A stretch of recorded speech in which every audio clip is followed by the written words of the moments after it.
I saw Cynthia Larson at the grocery store today. She told me Jack is back home to run the family business while his brother Jeff recovers from his accident, Brenda Johnson told her daughter Laura. Jack? Laura asked, suddenly determined to shove the can of peas as deep into the pantry as possible. Yes, Jack. You remember him, don't you? He's your husband, or ex-husband. I'm not sure which description is more accurate. Is he still your husband? Mom! You know I don't like to talk about my problems with Jack. I don't know if we are still married or not. I've never received any official papers or notices of divorce, Laura reluctantly admitted. You've never filed for divorce, have you? Brenda persisted. No, I haven't, Laura replied, studying her shoes. He's the one who left. I thought he was going to apply. Your situation is the strangest I've ever seen, Brenda declared. He left 6 years ago. In all that time, he's never called, emailed, or even written a letter. You can't still love him after all he's done to you. Or can you? Laura lowered her eyes again, but answered nothing. Oh, shit, her mother exclaimed. Don't tell me you're one of those women who accept violence and even think you deserve it. He abandoned you! It's his fault, Laura. A man who leaves his wife without explanation deserves no consideration. Since he's in town, divorce him. He was a great guy when you married him. In fact, he was great right up until the day he left. I liked him. He seemed responsible, considerate, hardworking, and devoted to you. And suddenly he's gone! You're still young. You need to find a good man you can rely on and create a good family. I make my own decisions, Mom. I'm 27 years old, I have a good job, and I live in my own house. I'm not a burden to you and Dad, so I would appreciate it if you would stop running my life, Laura replied. I just want you to be happy, honey. I don't think you've been happy since the day Jack left. If he loved you even a little bit, he would never have left you the way he did. He must have had a girlfriend. No! Jack would never cheat. He's not like that, was Laura's immediate response. Laura's quick and decisive response surprised her mother. Her daughter was still defending the man who had packed up and abandoned her in the middle of the night. How could she? Why would she? Laura claimed that they hadn't quarreled before Jack had left, but never told her what could have caused such an abrupt break in their relationship. Brenda was sure that Laura wasn't telling the whole truth, and it was unlikely she ever would. Laura Masterson did not sleep well that night. She tossed and turned, trying to get comfortable, but sleep wouldn't come. Every time she closed her eyes, she saw Jack in front of her. He was the most handsome man she had ever known. He was fun and calm and devoted to her. At least he had been before she'd ruined everything. Now he was back in Stone Ridge. Laura knew their paths were bound to cross someday. After all these years, she still didn't know what to say to him. And what could she say? She knew how trite an apology would seem. There were no words to adequately describe the depth of her remorse. She had ruined their relationship. They could never be the same. Her life wasn't a fairy tale. It was real, and it was disgusting. 2 days later, Laura was visiting her mother again when her younger sister Kate, a graduate student at Ohio State University, came in after work. She was a journalism major, so she had a summer job at a local media group. I saw your husband today, Laura. He came by to place some ads. Are you interested in hearing about it? Kate asked. If not her, then me, the girl's mother interjected. What did he look like? Well, if anyone was hoping he'd gone to hell, they'll be quite disappointed, Kate replied with a slight chuckle. He's probably the most handsome man I've ever seen. Really? Brenda replied, furrowing her eyebrows. Can I assume he hasn't gotten fat and lost all his hair? He was wearing a t-shirt with pockets and jeans. As far as I could tell, he looked completely ragged. Donna was doing the announcing, and I was watching and listening from the next room. He didn't see me, Kate added. Did you hear him say something? Laura asked quietly. Like how he was such a dumbass that he dumped you? No, he just gave Donna the ad and paid her. His daughter, on the other hand, is stunning. Kate's mind raced as she watched her sister's reaction. Does he have a daughter? Brenda asked as Laura sat in stunned silence. That's why he left. He got some girl pregnant.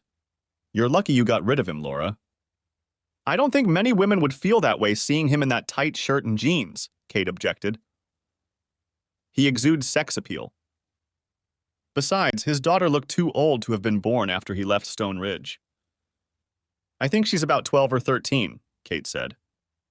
How could he have a daughter 12 years old? He's only 28 years old now. He should have been 16 when he became a father. We know that didn't happen, Brenda reasoned as Laura remained silent. I heard him introduce the girl to Donna as his daughter. Her name is Kansas. She's gorgeous. She's very athletic and seems to be Daddy's little girl. Did Jack's daughter have hair as dark as his? Laura asked. She's a stunning blonde, Kate replied, watching her sister closely. Whatever her ethnicity is, it suits her very well. Oh, I just thought of something, Kate proclaimed. Since Jack is her father and you're still his wife, you must be her stepmother or something. Kate! That was just mean, Brenda scolded as Laura ran off to the bathroom. There's something weird about all of this. I have a feeling things are going to come to light very soon. Secrets don't usually last long in a small town, although this one did last 6 years. Who was that pretty girl in the other room? Kansas asked as she and Jack left the media group's office. She couldn't take her eyes off you. Remember when I told you about how I got married years ago? It was my ex-wife's sister, Kate. She's probably about 22 years old now. I think she was surprised to see me. Was your wife as beautiful as her sister? Kansas asked. She was even more beautiful, Jack replied with a small smile, remembering Laura's face. She was absolutely beautiful. Kansas studied Jack's face before he spoke. You really loved her, didn't you? Why did she cheat on you? I wouldn't have told you this if I'd known we'd be moving back to Stone Ridge, Jack allowed. Please don't tell anyone about it. If she doesn't tell you herself, no one will know why we broke up. There's no reason to hurt her now. You're something! You don't want to hurt her after what she did to you? Most guys would want to strangle her to death, but not you. She certainly ruined a good thing, but I'm glad she did it. I don't know where I'd be or who I'd be with if you hadn't moved to Thompson and started working with my dad. Yeah, at the time he didn't think it was such a good thing, but it worked out really well for me. Now I have the best daughter in the world. It makes me feel really good to tell people you're my daughter, even though Brian was your real father. We both know he was the best guy in the world, Jack said with a sad smile. He told me that I should call you Daddy if I felt comfortable. You're my dad now, and I love you like you're my real dad. You didn't have to accept me, but you did. I'm lucky we already had the same last name, Kansas admitted. We were fortunate that Brian was able to give us a heads up in time to plan. He was the one who insisted we start the adoption process. If your father had testified before he died about how he wanted me to adopt you, it would have saved us a lot of red tape. I miss him a lot, but I like being your daughter. Is that okay? Kansas asked with sudden concern. That's exactly what Brian wanted, Jack assured her. He knew he wouldn't be around to watch you grow into a beautiful and independent woman. He honored me when he asked me if I would be your father.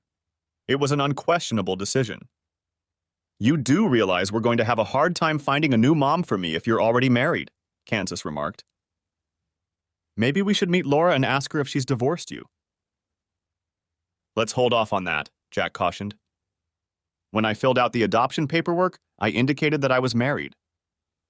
Social services rarely looks favorably on single men adopting beautiful young women. Let's send you to school and cement our position in society. When we're sure no one will give us any trouble, we can go to Laura to get a copy of the divorce decree. Until then, we won't be looking for a new mom, okay? Of course, Dad. I understand. I just know that all women will want to marry you. We just need to make sure we find one that's right for both you and me. Not every woman will agree to have her daughter go on dates, Kansas teased. Stop worrying about that. If a woman can't fully accept you, she won't stand a chance with me, Jack promised. You will always be my daughter. Your children will be my grandchildren. End of discussion. Kansas rushed over to Jack and hugged him tightly. Jack was well aware that the loss of her mother as an infant and her father last year had caused her great distress. He had to keep reminding her that he loved her very much and would never leave her. Jack explicitly explained to his mother what topics would be off limits when he and Kansas moved in with her. He would help run the family construction business, and would not tolerate interference in his personal affairs. His mother, Janet, readily agreed. Jack was surprised at her quick agreement, but decided not to say anything more on the subject. Jack was washing up in the bathroom when he overheard Kansas talking to his mother. "Grandma, we saw Laura's sister, Kate. She's very pretty. Do you think Laura is as pretty as her sister?" Jack had to strain to hear his mother's reply. He knew she was trying hard not to let him hear her. He made it clear that Laura, her family, and anything to do with Laura were off limits. "Honey, Laura is a beautiful woman. She was pretty when she and Jack got married, but now she's turned into a confident, capable young woman. I don't see her very often because things aren't going well with her and Jack, but she's always been very polite to me. If it were up to me, those two would still be together and give you brothers and sisters. Too bad it's not up to me. I promised I wouldn't discuss this topic, so we'd better change the subject before your father hears us," Janet concluded.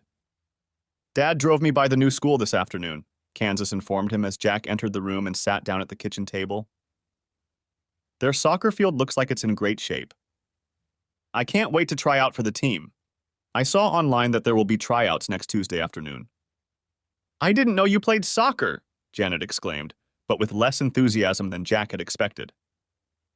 In fact, this information seemed to worry his mom. "It's my favorite sport. I was one of the best players on the travel team when we lived in Thompson. We only lost one match," boasted Kansas.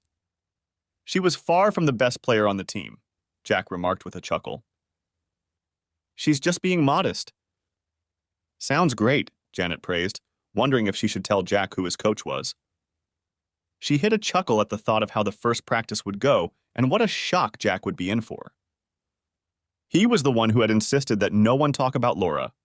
She was simply complying with his unreasonable demands, and it looked like it might backfire on him. Laura listened to the mother of one of the girls as she watched the 20-something girls kick soccer balls at each other. A tall blonde girl caught her eye. Her movements were flawless. She easily guided the ball, flipping it from foot to foot, and easily flicked it past the girl who had been their best goalie last year. As soon as she was able to gracefully escape from the small talk of the chatty mother, she approached the blonde girl and watched her more closely. Sensing her presence, the girl stopped working with the ball and turned to look into Laura's eyes. "Hi, I'm the team coach," Laura began. "Everyone calls me Coach or Coach Masterson. You seem to know a lot about soccer." When Laura spoke, the girl's jaw dropped. She scrutinized Laura from head to toe before she finally spoke. "Hello, ma'am. I'm Kansas Masterson. I believe my daddy was your husband years ago. I really like soccer, but if you think I can't be treated fairly, I'll understand and try field hockey. I don't want to put you in a difficult position." By this time, all the girls had gathered closer to listen to the exchange of views. The new girl turned out to be the daughter of Mrs. Masterson's husband. Apparently, these two had never met before. Laura was caught off guard when the girl explained that she was Jack's daughter. Gathering her thoughts, she realized that she should have guessed it from the description Kate had given. The girl was very pretty and very athletic. "Kansas, as you realize, this is a bit of a surprise to me. I had no idea you were Jack's daughter.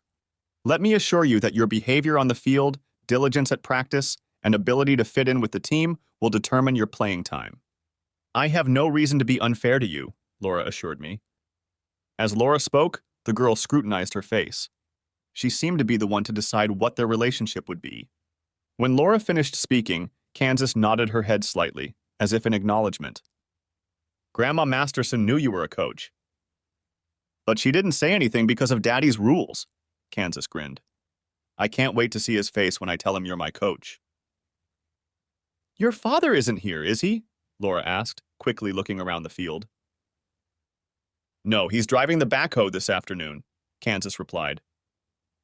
"He's been helping Uncle Jeff since the accident. But he was right about you." Kansas turned and started to walk away when Laura called her name.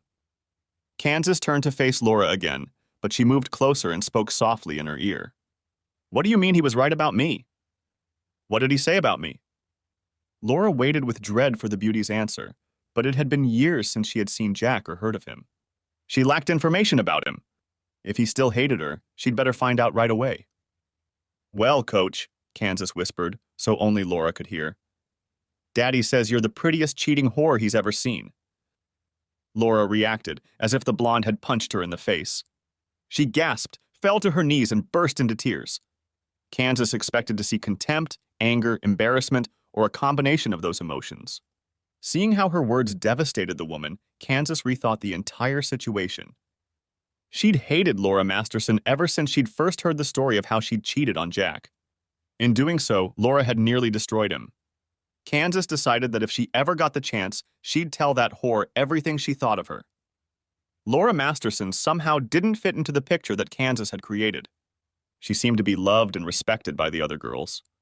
Kansas had noticed how popular the coach had been within minutes of her arrival. Now the woman was showing real desperation over the words Kansas had said. Those were the very words she had promised herself she would use if she ever met the woman who had caused Jack such pain. Kansas took no pleasure in her revenge. She walked slowly to the bench to sit on it and wait for her inevitable dismissal. "What did you say to Coach Masterson?" demanded the woman who Kansas guessed was the team's assistant coach, who had arrived late. She flipped through the list of names on her clipboard. "What's your name?" "I'm Kansas Masterson." "I'm sorry if I caused a problem," Kansas apologized. "Masterson?" repeated the stunned woman. "Are you related to Jack Masterson?" "He's my father," Kansas stated, with what she hoped was a look of what she hoped looked like pride. "I think you'd better leave," the woman advised. "Coach Masterson is a wonderful woman. She doesn't need to be reminded every day on the soccer field about her loser husband." Kansas just nodded and turned toward the gate. She was about to leave the playground when she felt a hand on her shoulder. Kansas turned around in surprise and found herself in the arms of a sobbing Laura Masterson. "I'm so sorry," was all the woman could repeat as she snuggled against Kansas. Not knowing how to react, Kansas simply remained motionless while Laura gradually regained control of her emotions. Eventually, her sobbing stopped. The other girls gathered around again and watched mesmerized. "Your father is a fine man. Please stay and join the team," Laura instructed. "If you are like Jack, you will be a great addition. I promise I won't show so much emotion towards you again. Come back, please." Kansas found Coach Masterson leading her back to the bench. When they reached the bench, Laura turned her around to face the other girls. "It's useless to deny that I practically broke down a few minutes ago. I want you to understand why. This is Kansas Masterson. Her father is my ex-husband. Her sudden appearance has shaken me deeply. I hadn't seen her father in 6 years. And even though I knew he was back in Stone Ridge, I was still surprised to find Kansas here today. I want you all to treat Kansas kindly. She's not to blame for all this drama. It would be wrong to blame her." Looking directly at Kansas, Laura asked the question she dreaded the answer to. "Is your mom around here somewhere? I'd like to meet her and compliment her on what a wonderful daughter she has." "Mom died when I was 3, Kansas answered with some excitement. "It was just me and Daddy left. I apologize for being rude before. Daddy is punishing me for being such a witch. I'm sorry, Coach Masterson." Laura's head was spinning as she pondered Kansas's words. Her mother had died when she was 3 years old. How was that possible? It had been about 10 years ago. Jack was still in high school then. She decided that was a mystery for another time. "We started off on the wrong foot," Laura replied. "Let's start over. I'm Coach Masterson and you're Kansas. Let me tell everyone the rules and expectations of the team, and then we'll start practice." After practice was over, Kansas climbed into her grandmother's SUV to drive home. "How was your first practice, honey?" "It went pretty well," Kansas stated. "All the girls have been good to me and some of them are pretty good players. I think we're going to have a good team." "Very nice," Janet replied, and then asked about the coach. "How did you like the coach?" "I heard she was very nice." "Why don't you just ask what you really want to know, Grandma?" Kansas replied with a smile. "Good. How did you get along with Laura? Was she surprised when she found out who you were?" Janet asked. "Did you like her?" "Well, she's kinder than I thought. She's still very worried about Daddy, and it's been 6 years. Jack never told anyone why he left her. I don't know how much he told you, but they were a beautiful young couple. They seemed to love each other very much. Then one night, Jack got in his truck and drove away," Janet recalled. I don't think he ever spoke to Laura again. I heard she didn't know why Jack left. She can't blame it on Daddy, exclaimed Kansas furiously. She knows exactly why Daddy left. She drove him away. He's not the bad guy in this case. Okay, I think Jack already talked to you about that, Janet reasoned. I'm glad to hear that Jack didn't run away from Laura for no reason. Can you tell me why he left? Only Dad or Coach can explain it to you. I promised my dad I wouldn't tell anyone, Kansas replied. When Jack got home, dinner was waiting for him. After he cleaned himself up, he sat down at the table and, slicing a pork chop, asked Kansas how her soccer game had gone. It didn't start out very smoothly, Kansas admitted as she watched Janet. Coach looked upset when I told her my name. We talked for a while. Eventually, it smoothed out. Jack noticed his mother wince as Kansas briefly described her day. He knew it was a sure sign that there was more to the story. Your coach is a friend of Laura's? I should have considered that possibility. Do you think you'll get a fair evaluation? Laura Masterson is my coach, Dad. Jack was speechless for a full minute as his brain tried to comprehend the implications of Kansas's statement. He realized that he had made a mistake in not learning more about Laura's current situation. Jack's mother smiled broadly as Jack turned to look at her. She could still read her son's face and knew what conclusion he'd come to. Mom, can you tell Kansas and I more about Laura? It looks like we're going to have to talk to her regularly, Jack admitted reluctantly. It's very nice of you to ask at finally. Laura is a math teacher at Stone Ridge High School. She has been coaching soccer for 3 years. Last year, they only lost 2 games. She is still single or married to you, depending on which rumors you prefer to believe. The general consensus is that her husband ran off one dark and stormy night, probably because he had a girlfriend on the side. That's not true! Daddy never cheated. Kansas! What did I tell you about that kind of talk? Jack interrupted. I expect you to speak and act respectfully when you're around Laura. Please don't do anything that I would have to apologize to her for, Jack insisted. That would be embarrassing, to say the least. Jack noticed how red Kansas's face turned as she quickly lowered her gaze to her plate. He took a deep breath before he spoke. What did you do, Kansas? How bad was it? I may have called her a bad name, but I apologized to her, Kansas added immediately. I think we're okay now. She treated me the same way she treated the other girls during practice. What exactly did you say? Jack asked, cursing himself for telling Kansas the reason for his failed marriage. I have to whisper this to you. Grandma mustn't hear it. I know it was wrong, but it just came out. I'm sorry, Daddy. Kansas stood up, walked over to Jack and whispered in his ear. Janet couldn't hear what the girl said to Jack, but it was clear from his reaction that he wasn't happy. Kansas, I told you something in confidence and you couldn't keep it a secret, Jack complained, trying to contain his irritation. That puts me in a very uncomfortable position. I expect you to learn a lesson from that mistake. I regretted it as soon as I said it, Kansas replied crushingly.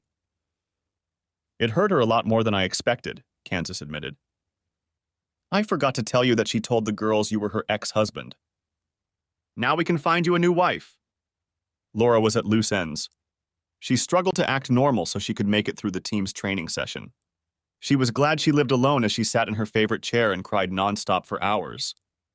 School was still 2 weeks away, but practice for fall sports had already started. Even though she didn't have to get up early to teach lessons, she still had to get ready for soccer practice. As she drove to school the next day, she told herself that this day would be much easier. Yesterday's drama wouldn't happen again. Then she almost collided with Jack Masterson as she rushed to the back of her SUV to remove her team gear. Hi, Laura. Do you have a moment? I'd like to apologize to you. I guess, Laura replied, though the thought of Jack having to apologize to her seemed ludicrous. Is there a problem? Kansas told me what she said to you yesterday. It was wrong. I tried to raise her better.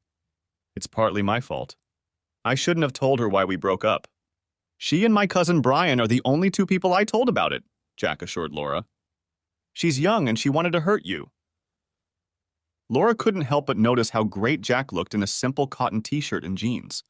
His stomach was flat and the muscles of his chest stretched the fabric covering it. His arms were muscular and embossed. His hair was longer than she remembered. She had to admit it looked good. His jaw was strong and his smile was infectious. He looked very masculine. She didn't say anything that wasn't true. We both know that, Jack. Unless you think I'm beautiful, that's the only thing you can argue with, Laura replied, wiping the droplets of tears from her cheeks. I don't want you to suffer now because of what happened 6 years ago, Jack replied. It's over. We've both moved on. It's time to bury the past and look forward. Over and done with? Laura repeated. Sounds pretty simple. We'll just act like we were never in love, never married, and I never had fun with that asshole. It should work out, Laura managed to say before tears ran down her cheeks. Jack wanted to take Laura in his arms and hold her to his chest, but he was afraid he'd give the wrong signal. Unable to figure out how to deal with the sobbing woman, he just stood there and watched. While he waited, he had time to study his ex-wife. Her legs were tanned and strong. Laura had braided her hair into a ponytail. It allowed Jack to see the curve of her jaw and slender neck. She was still the most beautiful woman he had ever known. Laura finally pulled herself together. She looked into Jack's eyes and said quietly, I'm sorry, Jack, for a lot of things. I was a damn fool when I slept with that asshole. I was just as stupid when I let everyone think you dumped me for no reason. I kept hoping you'd come back and forgive me. Telling people what a stupid bitch I was would only make it harder for us to reconcile. You never came back and I never told anyone the truth. You were gone and I was living here, so I took the easy way out. I let people blame you. I'm going to tell everyone the truth. You don't deserve the nasty comments or the scorn of people in the community. I forced you to leave. I know that a person like you can never accept my actions. You would never take me back. I wouldn't even take me back. I don't deserve forgiveness. Laura, I'm fine with everything. I didn't have any ill feelings about my leaving. I'm sure people naturally thought I was a jerk for leaving such a beautiful woman. They'd rather question my sanity than my character, remarked the wise Jack. You have always been a gentleman, Laura marveled, meeting his gaze. Your daughter is a delightful girl. I don't blame her for saying what she did. Please don't be too hard on her. I think she's going to be my star player. It was nice to see you and lighten the mood, Jack replied. We'll be seeing a lot of Kansas on your team. I hope we can get along without any drama. I must say, you've gotten even more beautiful than you were when we got married. Thank you, kind sir, Laura replied. You look like you've added a few pounds, mostly in your arms and chest. I never thought of you as chiseled before, but now the term fits you. Thank you for taking the time to straighten us out a bit. Jake noticed about a dozen girls standing off to the side, watching him talk to their coach. He was distracting Laura from her duties, so he nodded and walked back to his truck to leave. Was that Kansas's father? Exclaimed the red-haired girl, turning to her friends. He's just handsome. My dad is balding and has a big belly. He looks much older than Mr. Masterson. Why did Coach Masterson dump him? Wondered another girl. My mom's looking for a new husband after her divorce. Maybe I'll tell her about Kansas's dad. During soccer season, Laura was always taking her parents out to dinner. Her mom always made dinner shortly after practice was over. The night before, her mom had excused herself to make dinner because she had bridge club, but on the second night of practice, the family got together. How's the team doing? Her father asked, putting on his own potatoes. Are the girls going to perform as well as they did last year? Sounds like I'll have the best team, Laura decided, as she pondered how much she should say about Jack and Kansas. Your best player is back again, isn't he, sis? Kate asked. I know she had another year before she moved on to high school. I'm sure the team has a new top player, Laura said. You saw her the other day. You mean Jack's daughter? She plays soccer on your team? You can't make that up, Kate added with a chuckle. Tell us about her. She's obviously played a lot of soccer. She's fast, athletic, and smart. Most girls like her, Laura explained. She's also a nice girl. Wow, Kate exclaimed. How did she react to you? Did she know her stepmother was her coach? What did she say? She was as surprised as I was when we met.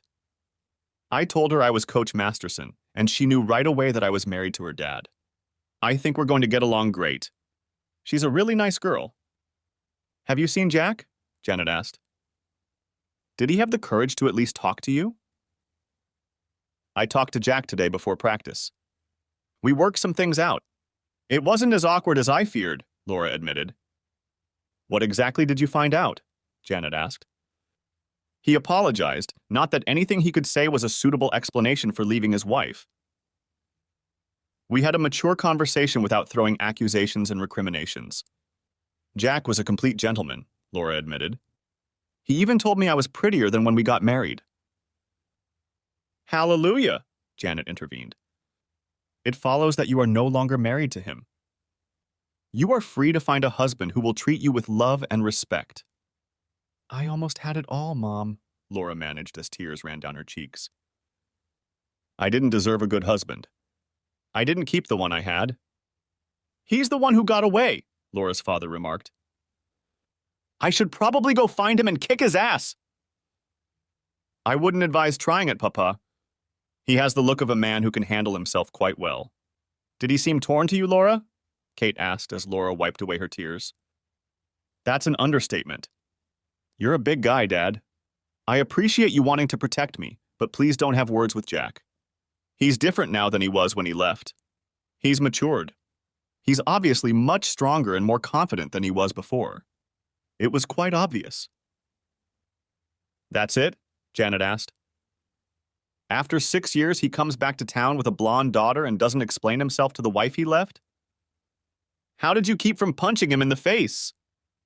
Mom, it never occurred to Sis to slap the guy. She's still in love with him. Look at her.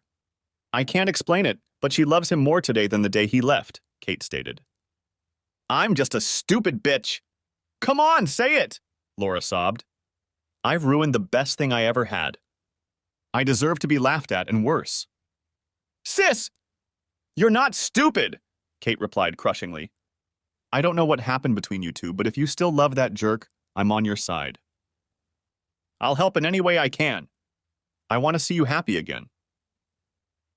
There's nothing anyone can do. He divorced me. We'll never be together. Helping me accept that it's over is the best thing you can do for me. Kate just hugged her sister.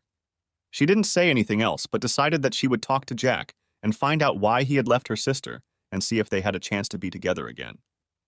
The next morning, Jack was just about to give orders to his men when Kate Johnson walked into the building.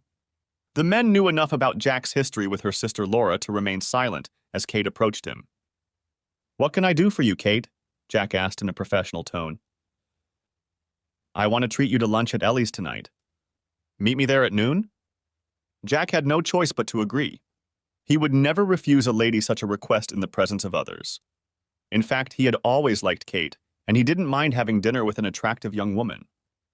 Kate was already sitting in the stall when Jack walked in. She stood up and hugged him tightly. Thanks for coming in, Jack. You look great. You have become a very beautiful woman, Kate. It's good for my ego to be seen with you, Jack replied calmly. You've always been a gentleman. How about we place an order and then we can catch up? I have a lot of questions, Kate admitted. The first one is what you did to get so pumped up. Once they had ordered, Jack began answering Kate's many questions. When I left Stone Ridge, I visited my father's cousin's son, Brian Masterson. We had only met a few times, but we chatted on Facebook and he was always friendly. Brian was 10 years older than me. His wife, Anna, had died a few years earlier due to a botched medical procedure. Kansas was 7 years old when I first met her. Unfortunately, a little over 18 months ago, her father was diagnosed with testicular cancer. He and I had become close. He saw how I felt about Kansas, so when he found out he was dying, he decided to help me legally adopt her. It wasn't easy, but we finalized everything just before he passed away almost a year ago, Jack sadly stated. Oh, Jack, that must have been a very hard experience for you. I can't imagine how Kansas handled it. I saw you in our office the other day and she's a terrific girl. You can see that she really liked you. It amazes me that a single man was allowed to adopt a teenage girl. I've heard horror stories about how difficult these adoptions are. Between you and me, I didn't know that Laura had actually divorced me, so I indicated on the paperwork that I was married.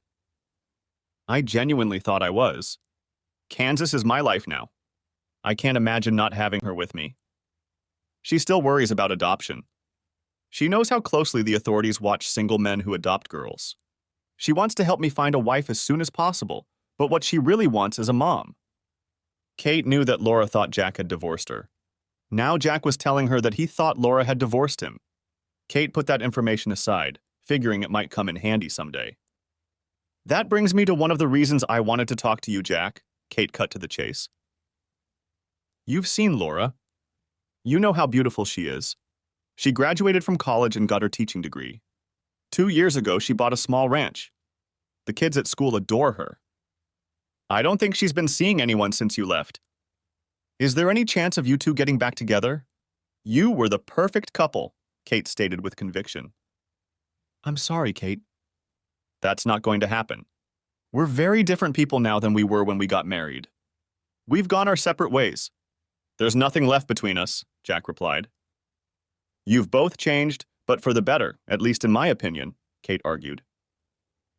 I'm sure she still loves you, Jack. What happened to make you leave? She must have told you something about it, Jack reasoned. She said it was my fault? Not once. She said you didn't agree on something with her and you left. She kept waiting for you to come back, Kate added. Well, now I'm back, Jack offered with a faint smirk. It just took me 6 years to do it. What have you been doing while you've been away? You've obviously gained weight and it's all muscle, Kate remarked, looking at Jack's arms and chest. Brian bought a large warehouse during the last recession. Anna had a dance studio in one of his sections. Brian built a gym and then added a dojo. 2 years ago, we started holding yoga classes in the upstairs room. You probably won't believe this, but I became a yoga instructor, personal trainer, and weekend sensei for teens. When you left, you were only a semester away from getting your degree. Did you ever keep doing it? Kate asked. Yes, I took night classes. I even have a teaching certificate. It looked good when I taught martial arts and yoga. Brian and I both had degrees. I think it helped us seem more legitimate. Saying goodbye, Kate hugged Jack again. I really enjoyed our lunch. I'm sorry you're so determined to go back to Laura, but I hope we can remain friends. I'd love to, Jack replied. I always need friends. Say hello to your folks for me. Huh, Jack? I'd advise you to avoid them. They're not very happy with the way your relationship with Laura has turned out, Kate advised. That's not surprising, Jack replied with a chuckle. Your ancestors have always been loyal to you girls. I don't blame them for disliking me. In fact, I'd be shocked if they didn't love me. The next morning, Laura felt better than ever. She hadn't realized how guilt and anxiety had defined her life for the past 6 years. She had made peace with Jack and with herself. She wished desperately that she had never cheated on him and that Jack still loved her, but she had to face reality and make the best of it. When Laura approached the practice field in the afternoon, she saw Kansas doing some stretching exercises and the other girls watching her. Soon they joined Kansas, or at least tried to. How can you bend over like that and keep your balance? One girl asked after she fell to the ground. It seems like you're defying gravity.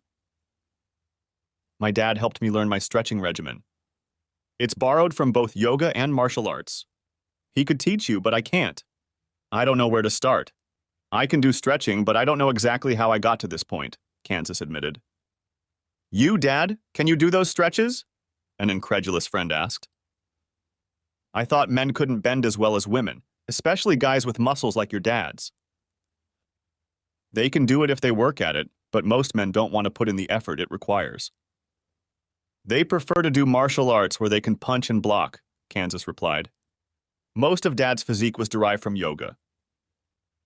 Maybe he can show us how to do those stretches, another girl suggested. I know he's working, but maybe after practice we could stay longer to learn.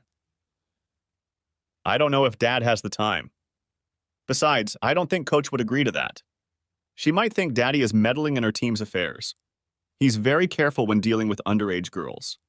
There has always been at least one adult present during the kids' sessions.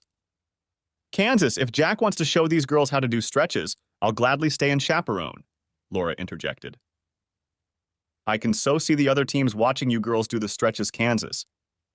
We'll be in their heads before the match even starts, Jack was surprised when he picked up Kansas the evening after practice. All the girls on the team, as well as Laura and several mothers, greeted him. "Dad, the other girls have seen me do pre-match stretching and want to learn how to do it. I kind of told them that you're a yoga instructor and might want to practice with us after practice for a half hour or so." Laura watched Jack's face soften as he listened to Kansas. He couldn't hide a smile as he listened to his daughter. She felt a pang of jealousy over the obvious love he felt for her. "I guess you can, but I need at least one adult present at all times." "That's out of the question," Jack insisted. "Kansas told us you need an adult." "I already promised the girls that I would chaperone the instruction." "It's okay if I practice with the girls," Laura asked. "Some of us moms would like to take advantage of the situation, if you don't mind." "I doubt I'll ever be able to do what Kansas does, but I could use any improvement," stated a slightly overweight woman with red hair. "We'll start tomorrow. I will bring a change of clothes with me. I suggest you all dress appropriately for yoga. I will be teaching a class for the girls. They are young and athletic, so they will probably progress faster. The moms shouldn't be upset if the kids start faster," Jack warned. Jack never once managed to stray from yoga instruction for less than an hour. The girls were already athletic and practiced hard to gain the grace and strength that Kansas displayed. 3 single moms were faithfully showing up to class. Laura had no doubt why they were so interested. Low-cut tops and tight yoga pants created a look that few could ignore. For his part, Jack liked working with the girls. He learned their names. He knew many of their families, since he himself had grown up in Stone Ridge. It pleased him how seriously they took his instructions. Laura was very different. She always dressed more conservatively than her 3 mothers, but she looked amazing. She was very trim and surprisingly strong. She could master many positions as well as the girls, and some even better. She was never pushy or apologetic. She was always friendly, yet professional. Before the 3rd game against a local rival, the girls began doing pre-match stretching. Kansas brought out a Bluetooth speaker and played music while she led her team's practice. Players and fans from the other school stopped and watched in obvious amazement. The girls were happy that their performance brought the desired result. They had a solid victory over their opponent. After the game, Kansas approached Laura as her teammates clustered around her. "Coach, have you ever thought about entering Harper's soccer tournament?" Kansas began. "There are different age groups competing there. Our team fits perfectly in the 12-14 group. I think we could win it or at least perform well. I know about this tournament. Other coaches have mentioned it at seminars and practices," Laura admitted. "I understand the teams are made up of the best players from several schools. The competition is intense. There's also the issue of the entry fee. I think it's $500 per team, with the proceeds going to benefit the women's shelter in Harper. I'm sure the school board would never approve such an expense. Would you agree to coach us if we performed independently of the school and the entry fee was donated by a local business?" a very serious Kansas asked. Laura looked at Kansas, then at the other girls. It was obvious they wanted to get to the tournament and wanted her to be their coach. "You do realize that the opponents will be much tougher than the ones we play in our league, right?" "Every game will be practically against an all-star team," Laura remarked. "Coach, I played in this tournament last year," Kansas states. "I was on the travel team. We won 2 games and they were unbelievable. In the 3rd game, we lost by 1 goal to a team that ended up winning the tournament. I know our team is good enough to play them. We just need a good coach to make it work." "It sounds like you've already looked into the matter." "You said you already have a sponsor?" Laura asked. "Yes, I've already talked to local businesses about it. They're willing to pay the entry fee and motel rooms for the whole team and coaches. It's going to be over the Columbus Day long weekend. The championship game is on Monday, so we'll be there for 3 nights." After listening to Kansas's arguments, Laura felt her appreciation and even admiration for this lovely blonde grow. She was planning to play in the finals! Laura felt immense pride in the group of girls in front of her. They just didn't have the horses to play with the level of competition they could face, but Laura would never say that to her girls. "Let's do it," Laura agreed enthusiastically. "There's no better way to improve than to play against the best. Tell me what needs to be done and I'll do it." "Thank you, Coach," the excited girls shouted in one voice. "Here's the site. I've written down your username and password. You have to go to the site and claim us before midnight. They need one more team for a total of 16 people, which is perfect for a single elimination tournament, Kansas explained. The entry fee has already been paid. Wow, you've got it under control, Laura replied with a chuckle. Our team is called the Ridge Runners, Kansas said. We will have t-shirts with our names on the back and the team name on the front. It's going to be a lot of fun. Jack is sponsoring a team? Laura asked once she was alone with Kansas. Our sponsor prefers to remain anonymous, Kansas replied with a broad smile. I can give you a clue. Our sponsor has insisted that you agree to coach us or the deal is off. For some reason, our sponsor believes you are an excellent coach and a role model for us impressionable girls. Then Jack will stay away, won't he? Laura joked. Don't underestimate Dad, Kansas cautioned. He keeps a close eye on everything. He wants the best for me and for the whole team. Less than 2 weeks later, Kansas was leading their team warming up on a sunny Saturday morning in preparation for their first game. A surprisingly large number of people traveled from Stone Ridge to support the team. Jack cheered as he watched Kansas maintain the smiles and laughter of the girls as they prepared for their first match. He noticed that the other team was watching the warm-ups closely. By now, the girls could perform stretches and poses more or less coherently, and it was impressive. The match started with the other team scoring a goal within a minute of play. 2 minutes later, the same girl scored again. Laura was concerned about her team's ability to come back from the loss. They hadn't lost a game all season and had won 6. A short time later, play stopped as an opposing player was helped off the field with a sprained ankle. Laura pulled Kansas off the field and sent in a substitute. Do you see what's going on out there? We have to stop that girl from scoring! She's making plays all over the field. I want her to be pressured when she gets to the ball. Make sure the girls know to run after her. I think she's their best player. We're going to stop her and we can win. After that, the Ridge Runners settled down. They managed to keep the other team's best player from putting a decent shot on goal. The half ended with a 2-goal difference. Girls, you all know how I try to emphasize team play. They know that Kansas is our top scorer and they chased her all half of the game, Laura noted. We really need the rest of you to step up. When Kansas goes to one side, pass the ball to the other side. They are totally focused on Kansas. Put some strong shots on goal. Their goalie only had to kick a few marshmallows. Make her work! The Ridge Runners came out for the second half with a much more aggressive attitude. The girls started firing at the goalie and scored twice with follow-up shots off rebounds after the goalie made a save. With under a minute left in the game, Kansas scored their first goal of the game to give the Ridge Runners a 1-goal lead. That was the last goal of the game. The Ridge Runners advanced to the next round. The girls were ecstatic. They hugged each other and Laura and then hugged their fans. Laura saw Jack enclose Kansas in a bear hug. As he lowered Kansas to the ground, one of the team moms hugged him and kissed him hard on the cheek. Laura was a little upset, but realized she had nothing to complain about. She turned to go to one of her parents when she felt strong arms wrap around her.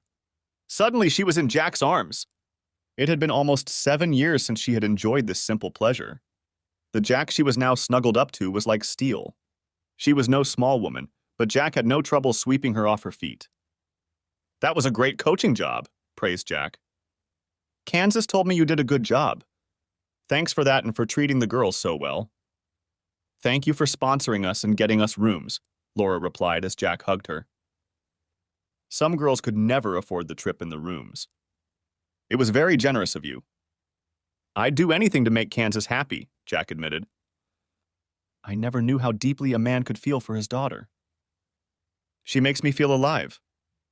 She wanted the other girls to have that experience. She enjoyed it last year and feels this team is better. She also thinks you are a much better coach, Jack added. Dad! Kansas shrieked. You've got a death grip on our coach. If you don't want me to start calling her Coach Mom, you should probably put her down on the ground so the rest of us can hug her. Oh! I'm sorry, Laura, Jack apologized, gently bringing Laura back to her feet. I got a little carried away. I don't think she minded much, Kansas pointed out as Laura blushed. You know you already have a room.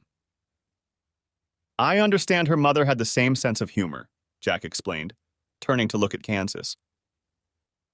The whole team and most of the fans stayed behind to watch the next game.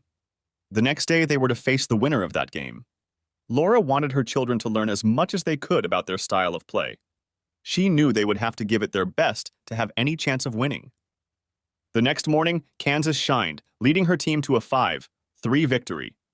She scored 3 of her team's goals. The other team could not contain her speed and precise footwork. The win allowed the Ridge Runners to advance to the semifinals, which took place in the afternoon.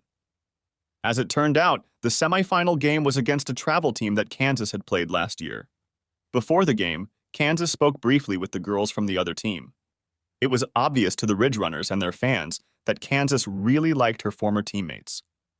It was also noticeable that Jack Masterson was popular with the team members, as well as the adults who supported the team, especially the mothers. The field only had bleachers on one side of the field, so fans of both teams were scattered everywhere. Several moms took the time to give Jack a hug and wish him well. By the end of the game, Laura and the others had seen a different side of Jack's nature. The tournament was a fundraiser. The referees were always local high school girls who played soccer for their school. Parents and coaches realized that although the girls were getting some reward for their efforts, they were far from professionals. The game was tied when one of the umpires kicked the ball out of bounds and mistakenly gave it to the opposing Ridge Runners to put into play. A large man in his 30s suddenly stepped onto the playing field. Play stopped as the man was loudly berating the girl.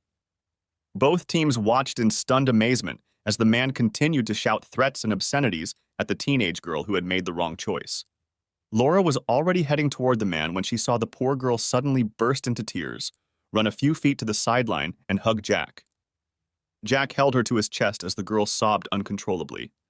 At that moment, the woman on the bleachers made a statement that was heard by everyone present. "Jack Masterson is going to kick this guy's ass." Apparently, the rough man heard the statement as well. He stepped closer and turned to Jack. "I may have gotten a little carried away. I didn't mean anything by it." "Apologize to Macy and then get out of here," Jack growled, patting the girl on the back. "These kids are doing a great job. They deserve our thanks and appreciation. They sure don't need some damn bully humiliating them." The man pondered Jack's words, and then a woman's voice came from the bleachers again. "You better take Jack up on his offer, asshole. He's close to beating you like a rented mule." Laura managed to find the woman who had such faith in Jack's ability to handle a large man. She was a short blonde woman in her 40s, dressed in jeans and a cotton shirt. Laura realized that she had earlier seen this woman offer a drink to the girl clinging so desperately to Jack. She was probably the girl's mother. The big man made a decision. "I apologize, miss. I overreacted. You girls are doing a great job of judging." With those words, the man turned and headed toward the parking lot. Everyone watched as the girl in Jack's arms gradually came to her senses. Jack found a napkin in his pocket and held it out to her.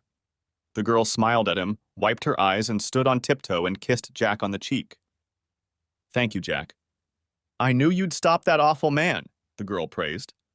"Mom was right when she said you were ready to kick his ass. I could feel how tense you were. I'm just glad he didn't make you." The girl turned and trotted back onto the field while fans and players clapped and cheered her on.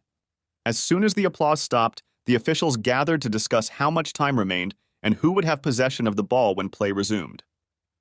"Macy went to Jack's dojo last year," her mom explained, correctly understanding the questioning looks from other fans. "She thinks Jack hung the moon, and I can't argue with that. No one can insult a woman when Jack is around. He just won't let that happen. Rick Jefferson is a pretty big guy. He's known to be willing to fight. I was afraid he would hurt Jack," stated the mother of one of the Ridge Runners. "Jack Masterson?" Macy's mom asked in surprise. "Have you ever seen him compete?" "I mean, Jack would kick that guy's ass." Play finally resumed when the referees, with the help of the adults running the tournament, sorted out the situation. With less than a minute left in the game, Kansas quickly gained possession of the ball and gave a long pass to a teammate rushing down the sideline. The girl drove the ball into the corner of the goal, scoring what turned out to be the winning goal. When the game was over, Kansas hugged most of the members of the losing team. Jack was very proud of her sportsmanship. Macy's mother walked over to Jack and hugged him as tightly as her daughter had. "Macy knew she could count on you. She really does look up to you, Jack.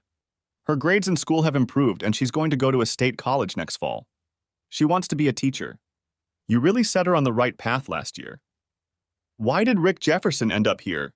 Asked one of the fathers of Runner's Backbone. Sarah is his niece. She's the one who scored the winning goal, the man's wife replied. She must be very embarrassed. The championship game was scheduled for the next morning. It was Columbus Day and schools were closed due to the holiday. An awards ceremony was scheduled to be held immediately after the game. The Ridge Runners easily defeated the three teams they faced to reach the finals. The team was very talented and well prepared. Stone Ridge fans watched their girls raise their level of play at a very fast pace. With less than 3 minutes left in the game, a Kansas teammate was able to deflect a pass from the other team. Kansas broke into the game, outran everyone, and shot the ball past the goalie's outstretched arms to tie the game. Stone Ridge fans cheered Kansas's effort. Their cheers echoed around the field. The other team simply took their positions and prepared to continue the game. The Ridge Runners gave it their all, but their opponent proved to be very talented as they managed to score with just a few seconds to go. For the remaining time, the Ridge Runners were unable to mount an offense and lost by a 1-goal margin. Laura watched with pride as her girls hugged and congratulated each other and the winning team. Parents and supporters of the girls came out onto the field to express their pride in their children's efforts. The awards ceremony was only minutes away. Ridge Runners players and fans gave a long and loud applause when Laura came on stage to accept the second-place trophy. The top player from the winning team received the tournament MVP award. Kansas was called to the stage to present the sportsmanship trophy, which she proudly displayed to her team and fans, holding it above her head and smiling broadly. When the ceremony was over and Kansas accepted Jack's congratulations, she asked if she could ride home in the van with a few other girls. After talking to her parents and making sure they had room and were responsible drivers, Jack agreed to her request. As he watched the van Kansas was riding and pull out of the parking lot, Jack felt his hand being taken. She's a delightful girl, Jack. You're doing a great job with her. Laura saw Jack watching Kansas leave and decided to talk to him. She thought that even if they were divorced, they should be able to have polite conversations. At least Jack seemed to have forgiven her enough for that. I have no idea how to raise a daughter, Jack admitted. Women are a complete mystery to me. You've proven that. Jack's remark hurt Laura, but she didn't let him realize it. Jack, I was wrong. I have no defense or excuse. You were right to leave me. I know that. All I can ask is that we can talk to each other from time to time without insults and anger. You're right, Laura. I have no reason to dig into the past. You've done a great job coaching the girls. Kansas thinks your grades are high. She knows you could have been petty and made her presence on the team unbearable, but you didn't. We both thank you for that. I may have been a stupid bitch when we got married, but I don't think I was ever a vindictive bitch, Laura stated calmly. I really like Kansas, and I hope to be friends with her after soccer season is over if you'll let me. If you're afraid my lack of common sense and morals will be passed on to her and you don't want me hanging out with her, I understand. I wish you would continue to be interested in her, Jack replied. I wasn't trying to imply that you're not a good person. She needs some adult role models. You know I'm not fit to be a teenage girl, Laura replied. You seem to be just that. Everything I've seen and heard about you is good, Jack stated. You forgot to add the qualifier since you've been back at Stone Ridge. We both know you saw and heard something before you left that made me look bad, to say the least. I like to think I've learned from my mistakes. Your mom and dad are looking at us, Jack remarked. They look like the cat pooped in their oatmeal. Yeah, it's on my conscience. I just couldn't tell them why you left, Laura admitted. Naturally, they blame you. They're good parents, Jack replied. I wish you'd never told them. It wouldn't do you or them any good. Have a safe trip and thank you for talking to me. I've finally mastered my feelings of guilt and remorse. You're a good man, Jack. A few minutes later, Laura headed home. Her parents were participating in a 3-day tournament and were returning with her. Laura was not surprised when her mother began to question her. So what did you and Jack talk about? Brenda asked. Family, Laura replied. I complimented him on what a great job he's doing raising Kansas. He tried to brush off the praise. He told me what great parents I have. Did he say that before or after he saw us shooting daggers at him? Janet asked. Really? It was after he saw you looking at him, Laura replied. He's not stupid. He understands why you dislike him. He seems to think it's to your honor. I don't see how he can be so damned reasonable about anything except honoring his marriage, Laura's father grumbled. 3 days later, Laura sat down to dinner with her family in a depressed state. Kate immediately noticed that Laura was in a bad mood. What's wrong, sis? You look depressed. Is it that obvious? Sarah Jefferson came up to me after practice. She said her Uncle Rick has a friend who works in the county where Jack used to live. Apparently, when Jack adopted Kansas, he claimed he was still married to me. Single men have a hard time adopting teenage girls. Rick was furious about what happened at the tournament and denounced Jack. He said Jack lied on the paperwork and questioned whether he was a fit parent. There will be an investigation and Jack could lose Kansas. Sarah said that Kansas cried when she told her about it. I know Jack. He won't give up on Kansas. He'll leave the country with her before he lets anyone separate them, Laura stated. He likes to run away when faced with a problem, Laura's father allowed. Laura, you're still married to him, Kate announced. He told me he thinks you divorced him. You think he divorced you? None of you idiots have thought of that. Divorces are filed and people get notices. You're just as married today as you were the day you walked out of the church after the ceremony. I don't see what difference it makes, Brenda brushed it off. He's still living as a single man with an adopted daughter, even though he lives with his mother. That's not exactly what he said. Laura, you need to call Jack. He and Kansas can move in with you and be the family he promised the court, Kate exclaimed. I won't stand for it, Brenda declared. You don't know him anymore. He could be aggressive or violent. Putting Laura in danger is not the answer. Mom, Jack isn't cruel. He would never hurt me, Laura insisted. I'll go to him right now. Jack sat at the kitchen table. A sobbing Kansas sat on his lap and cried into his shirt while his very distraught mother watched on. The doorbell rang and Janet hurried to answer it. Jack? Can I talk to you in Kansas? Came Laura's voice from the doorway. Now is not a good time, Laura. Kansas and I are going on a trip and we need to pack. I'll have Kansas call you from the road, okay? You won't have to pack. Or rather, you will have to pack, but not for a long trip, Laura said softly. Please don't, Jack replied impatiently. This doesn't concern you except for your soccer team, and that's way down the list of things I'm worried about. Jack, she's my daughter too. Kansas stopped sobbing and turned her red eyes to Laura. Janet gasped at Laura's statement. She immediately sank back in her chair and stared at Laura. If you're trying to take Kansas away from me, you're in for one hell of a fight, Jack growled. You have no right to call her your daughter. Jack, I'm still your wife. The adoption papers say I'm her mother. I'm sure some of the papers have my signature on them. I want you and Kansas to move in with me. If you're under investigation, it'll be just like you told them. That will solve the problem, exclaimed a hopeful Janet. You and Kansas would still live in town. Kansas would still go to the same school with her friends, and you could still help Jeff with the business. That might have worked until Laura decided she'd had enough of us, Jack remarked.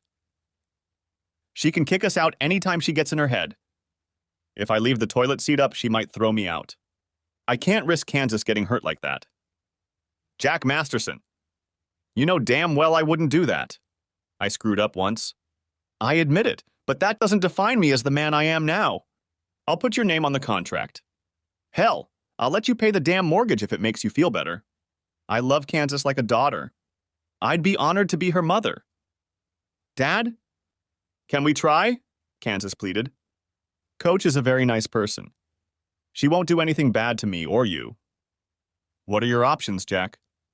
Flee to some country with no extradition? How does that work for most people? This isn't a movie. This is reality. You have a chance to give Kansas a stable home life and a chance to go to a good school with her friends. Do what's best for her, even if the mere thought of having me around makes you sick, Laura insisted. Jack fell silent, thinking about the situation. When he came to a decision, he looked around. The three women were staring at him intently. "Okay," was all he said. The three females squealed with delight. Kansas jumped up and rushed over to Laura. Jack watched as they hugged tightly. Laura kissed the girl's forehead. He looked at the mother. Tears were streaming down her cheeks. Jack wiped his eyes with the back of his hand and stood up. "I hate to interrupt this celebration of love, but I think it's time for us to move. We don't know when the official guests will be coming over, or if they will come at all," Jack announced. "We need to see your house and decide how things will work." "Of course," Laura agreed. "Why don't you follow me to my house right now so we can determine what we need?" "Can I go with Mom?" Kansas asked. "Mom?" Jack repeated. "Of course. Why do I feel like I've lost control?" "You only have 2 bedrooms," Jack remarked, looking around Laura's small ranch house. "I don't see how it can work." "It's simple math," Kansas replied with a sly grin. 2 people share a room and one gets a room to himself. "I'm not going to share a room with you, Kansas," Jack stated emphatically. "Of course not," Kansas agreed. "I'm not your wife. I'm a teenage girl and I need my own room. You two are married, so cohabitation shouldn't be a problem." "We started this charade to prove that we're a normal family," Jack replied. "Sleeping with Laura goes beyond a charade." "Sleeping with her, but sleeping only with her would still be a charade," Kansas teased. "Is it really that hard?"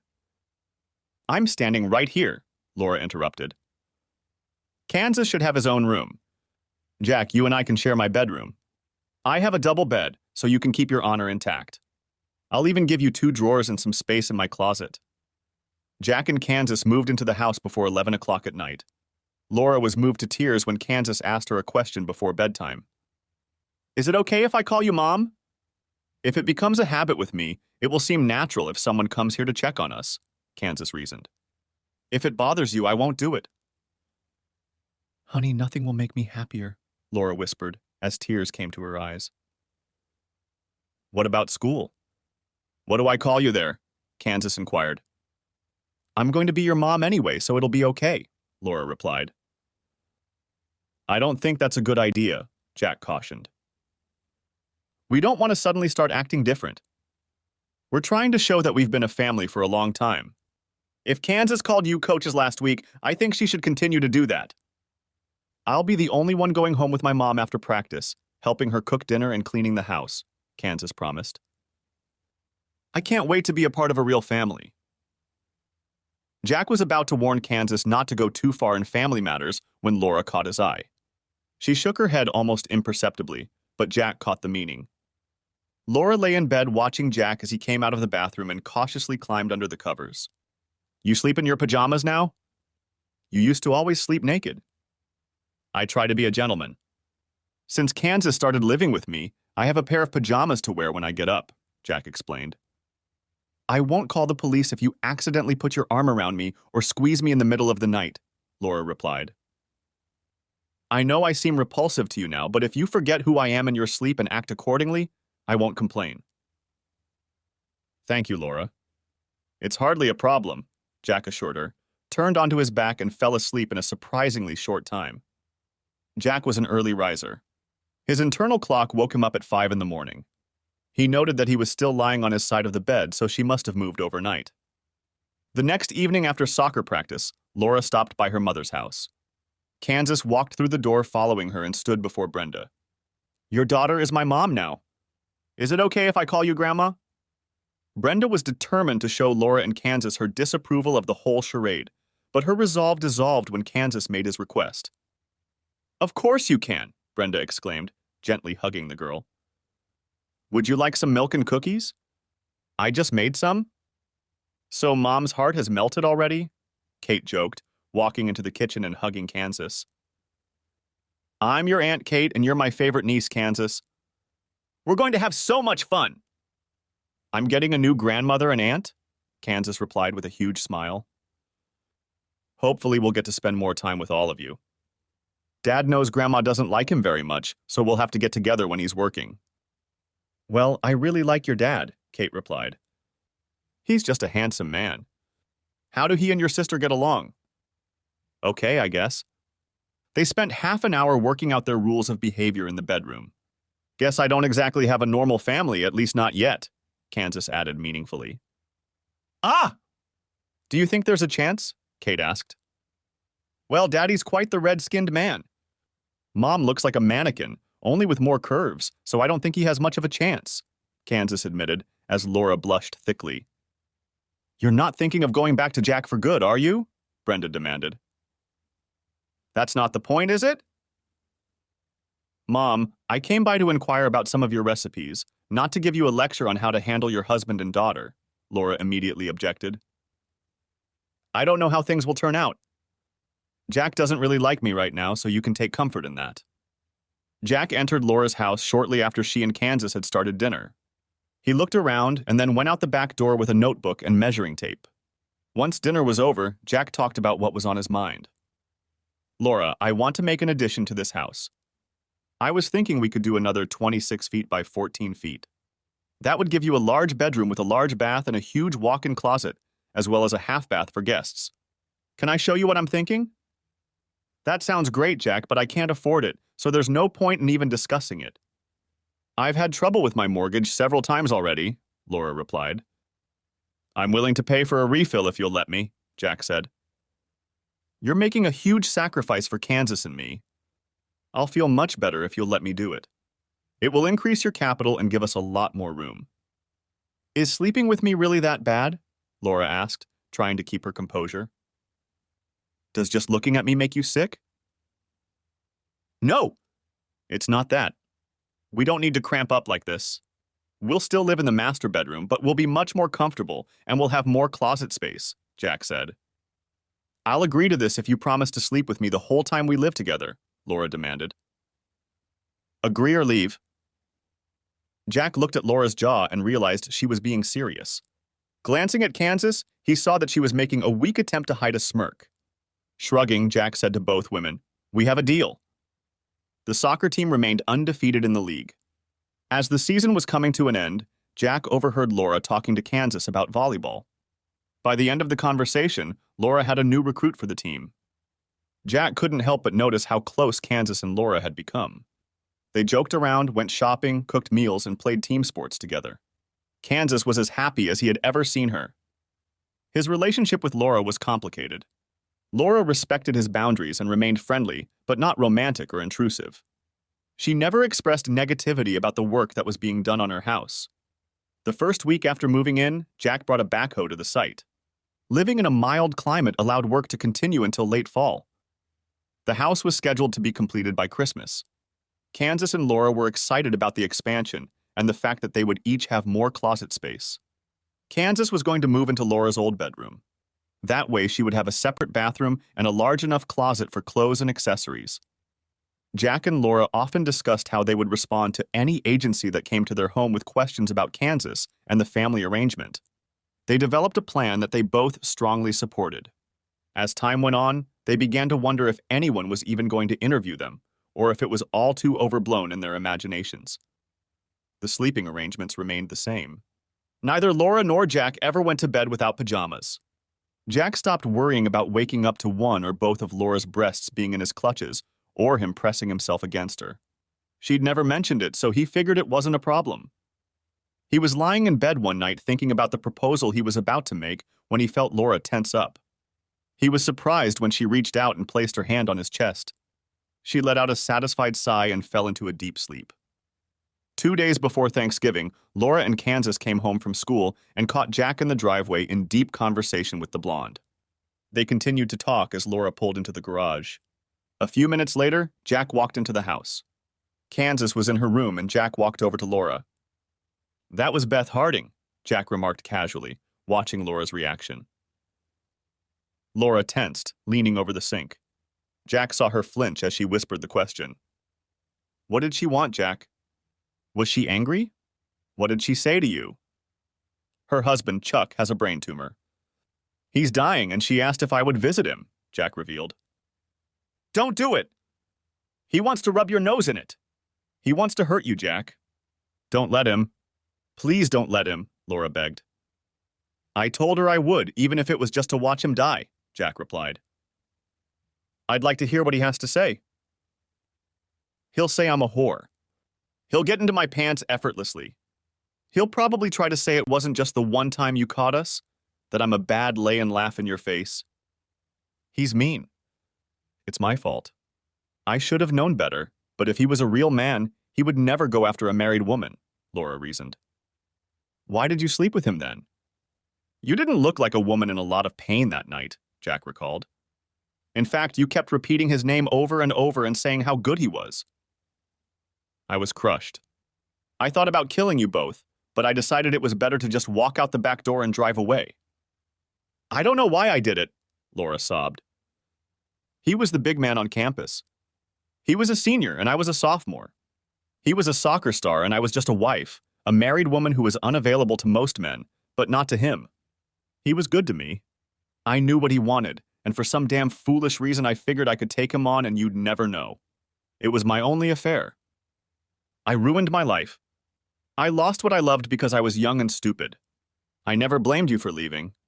When I found your ring on the kitchen table, I knew it was over, that you must have come home and seen me with it. Now I'm living in a hell of my own making.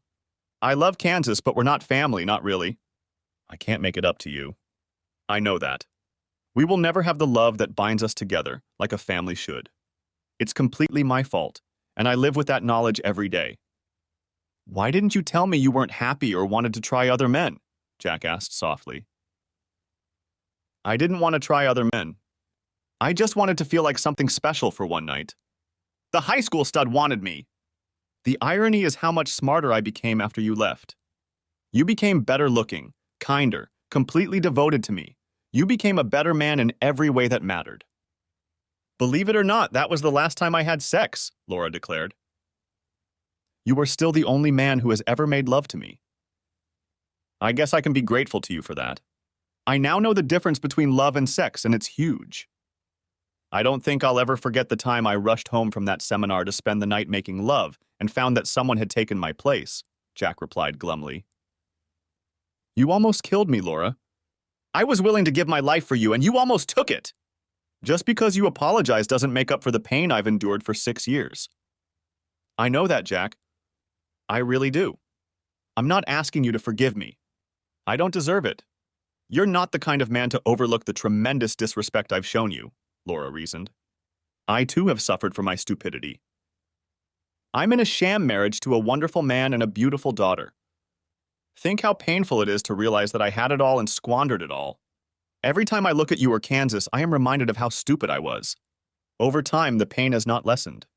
In fact, it has gotten worse as my love for you and Kansas has grown. You can never love me again, and I can't be a Kansas mother if you don't. I realize that.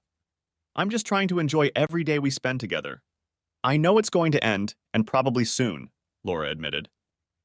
Every night when we go to bed, I lie there and hope that you will run your hands over me, kiss me, make love to me, but it never happens. It's not hard for you to resist me, Laura sadly stated. You just put up with me. It's my fault. Most men wouldn't resist me so easily, but the one I want shows no interest.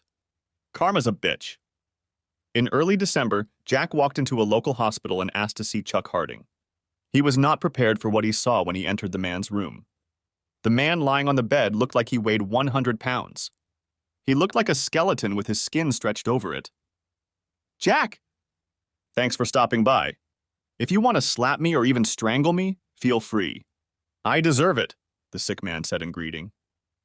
I just came by to make sure you know how happy I am that you're freaking dying, Jack said. If you look closely, you can see the smile on my face. That's one of the reasons I told my wife I wanted to see you. I thought my suffering would make you feel better, the patient admitted. It makes me feel good to know that I am making amends, even if I have to die to do it. You're talking nonsense, Jack replied. No one wants to suffer, and no one wants someone else to enjoy seeing it. What the hell do you really want? I did you wrong, Jack. I spent most of my life being an asshole. You caught me in bed with your wife, but you didn't kill me like you wanted to. When I came downstairs, I saw an old shotgun leaning against the wall. Laura only saw your ring on the table. To this day, I've never seen a man in as much pain as Laura was that night. I owe you, and I have no way to pay you back. My life isn't worth a damn. You can see that. The only thing left for me to do is die. That's going to happen whether you're here or not. I'm just offering you a chance to watch me die. It may bring you comfort, and it won't hurt me in the slightest, Harding concluded. How will your wife feel about that? Jack asked. I think it's pretty damn grim. I told her what I did to you and Laura. She understands that I want to do something to ease my conscience. My death won't bring me forgiveness, but it will make you feel better, so she agrees. I would ask you not to applaud when the Grim Reaper takes me away. It will hurt Beth, and she doesn't deserve that. Why did you do it, Chuck? You've had plenty of girls. Laura was everything I ever had or wanted. And you ruined it, Jack growled at the sick man. Because I was an asshole. Because I could. How the hell can that be the reason? It wasn't until I met Beth that I realized what an asshole I was, Chuck admitted. I didn't care that your marriage broke up. Laura meant nothing to me. That's how worthless I was. I'm ashamed as hell to admit it. It wasn't personal? Jack asked. You weren't trying to ruin my life or keep us apart for some reason? I've always wondered why you need a married woman when you have so many available. I hardly knew who you were. I didn't think about you, just that I was entertaining some guy's wife, Chuck admitted. She's a beautiful woman. That's all she was to me, a little married wife on the side. If you weren't so sick, I'd kick your ass, Jack threatened. If I wasn't so sick, I'd want you to do just that, Chuck replied. I've grown up really a little late. There's no excuse for my actions. I realize that now. A bullet between the eyes would have been too good for me. You miserable bastard, Jack snarled.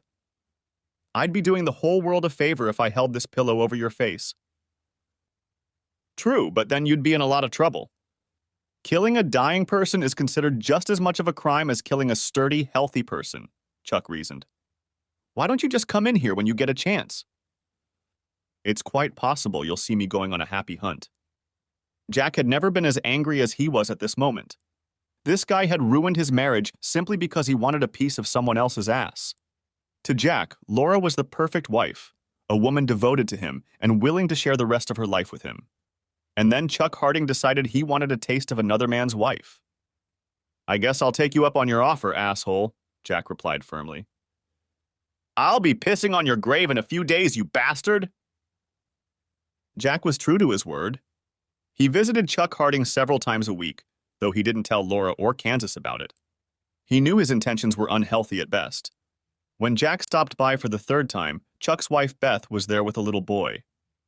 Jack nodded to the woman and sat down in the chair, but soon rose and left the room. It was impossible to rejoice in the death of even the most vile man while his wife and young son were nearby. Jack vowed to himself that he would not stop watching death. Harding deserved exactly what he got. The next time Jack walked in on him, Chuck was in a pensive mood. You left because my wife and child were here, didn't you? It's hard to rejoice in my death when you see innocent people suffering from it, isn't it? I'm here to see you die. I have no disagreement with your family, Jack replied. Even as he spoke, Jack realized he sounded pathetic. Was he really that kind of person? Chuck began to tell Jack about his son and what the boy liked. Then he went into detail about how he had met his wife and how she had turned his life around. Jack was well aware that Chuck was trying to gain sympathy. He also knew it was never going to happen. Jack stopped by to see Chuck on Christmas Eve. Since Jack had first seen him, Chuck had weakened considerably. This time Jack had a purpose, and he quickly got to the point. Chuck, I hate what you did, but I can't keep my hatred for you. I've thought it over and realized that the best revenge is to live well. I'm here to tell you that I will make sure your wife and son will never need help. You will die knowing that the man whose life you ruined is taking care of your family. I can see why you think you're getting revenge that way, Chuck replied weakly. You're not really good at revenge. I hate that I did that to you and Laura, but it somehow turned out to be a boon to my family. It's ironic. A despicable act secures the future of my wife and child. That's the best I could come up with, Jack offered. I won't come in again. I don't want to see you die or even suffer. There's no more of that. It doesn't give me any pleasure. You do realize you're practically telling me you forgive me, don't you? Chuck replied. You found the strength in your heart to endure what I did to you? Something no man can forgive. I didn't say that, but you can think what you want. I really don't care, Jack replied. Tell me this, Jack. I've hurt you in ways you can't bear. How can you forgive a miserable bastard like me, and yet not find the strength to forgive a woman who loves you the way Laura does? What have I done to earn your forgiveness that she hasn't? I saw the relief on your face when you abandoned your hatred for me. Imagine how good it will feel on your soul if you forgive Laura. Imagine having her in your arms, maybe having your children. Wouldn't that be better than punishing her? Screw you, Harding. You're the one who said I forgave you. I never said that. Not in so many words, but you said it, Jack, Chuck replied softly. I'm going to die soon. I'll die happy knowing that you were able to grant me forgiveness, and you'll take care of Beth and Charlie. You're very bad at revenge, Jack. It's not your strong suit. If I never see you again, please give Laura my apologies.